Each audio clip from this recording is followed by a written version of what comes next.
இயேசுவுக்கே புகழ்.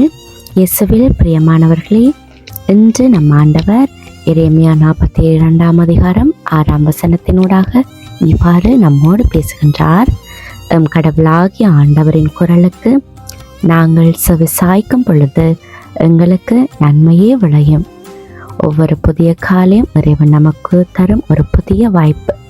அந்த நாளின் தொடக்கத்தில் நாங்கள் கேட்க வேண்டிய முதலாவது குரல் உலகத்தின் சத்தம் அல்ல, ஆண்டவரின் குரல் தான். ஏனென்றா அவருடைய வார்த்தை எங்களுடைய பாதைக்கு வெளிச்சமாகவும் எங்களுடைய வாழ்வுக்கு ஒரு வழிகாட்டுதலாகவும் இருக்கிறது. நாங்கள் ஒவ்வொரு நாளும் எங்களுடைய கண்களை திறக்கிற அந்த முதல் நொடி ஆண்டவர் நமக்கு கொடுக்கிற அன்பின் பரிசு தான்.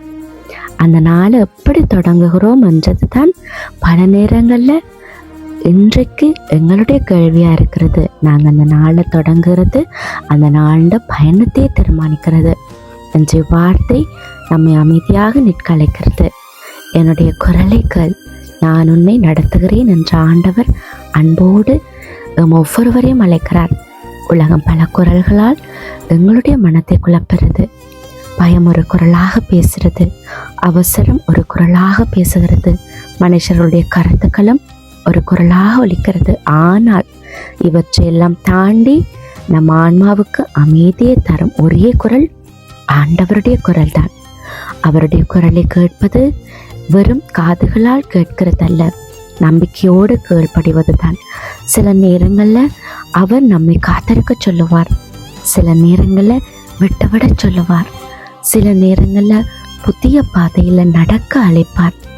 அந்த வழி நமக்கு புரியாவிட்டாலும் அவர் காட்டும் பாதை எப்போதும் நன்மைக்கே ஒவ்வொருவரையும் வழிநடத்தும்.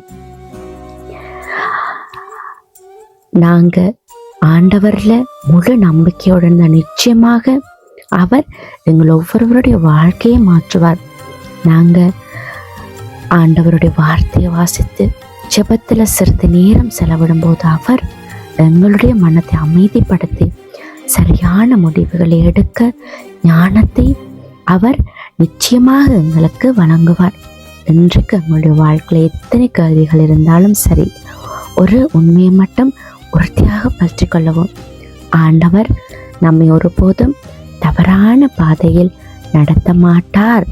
அவருடைய திட்டங்கள் எங்களுடைய நன்மைக்காகவே இருக்கும். அவருடைய நேரம் சிறந்தது, அவருடைய வழிநடத்தல் மிகவும் பாதுகாப்பானது. அதனால் இந்த காலையில் நாங்கள் எங்களுடைய இதயத்தின் கதவுகளை திறந்து, ஆண்டவரே, இன்று நாங்கள் உங்களோட குரலை கேட்க விரும்புகிறோம். எங்களுடைய விருப்பம் அல்ல, உங்களுடைய சித்தமே எங்களுடைய வாழ்க்கையில் நிறைவேறட்டும் என்று நாங்கள் ஒவ்வொரு நாளும் ஆண்டவர்கிட்ட ஜெபிப்போம்.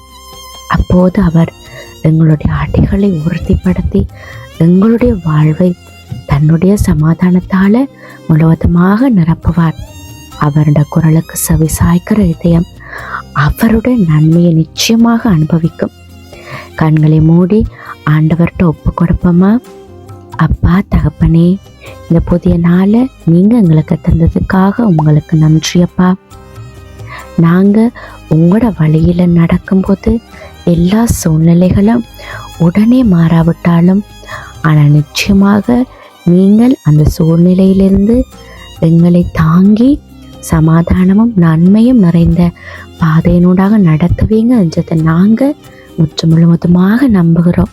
எங்களுடைய எண்ணங்களையும் வார்த்தைகளையும் செயல்களையும் உங்களோட சித்தத்தின்படி நீங்கள் நடத்திட எங்களுக்கு கிருபை செய்யுங்கப்பா. உலகத்தின் சத்தத்தை விட உங்களோட குரலை கேட்டு நாங்கள் அதன்படி நடக்க எங்களுடைய உள்ளத்தில் கீழ்ப்படிதலை கொடுத்து எங்களுடைய இதயத்தை உமக்கு திறந்தருள கிருபை செய்யுங்க. உங்களை நம்பி நடக்கிற எங்களுடைய வாழ்க்கையில் உங்களுடைய நன்மையும் சமாதானமும் எப்போதும் நிறைந்து இருக்கட்டும். ஆமேன்.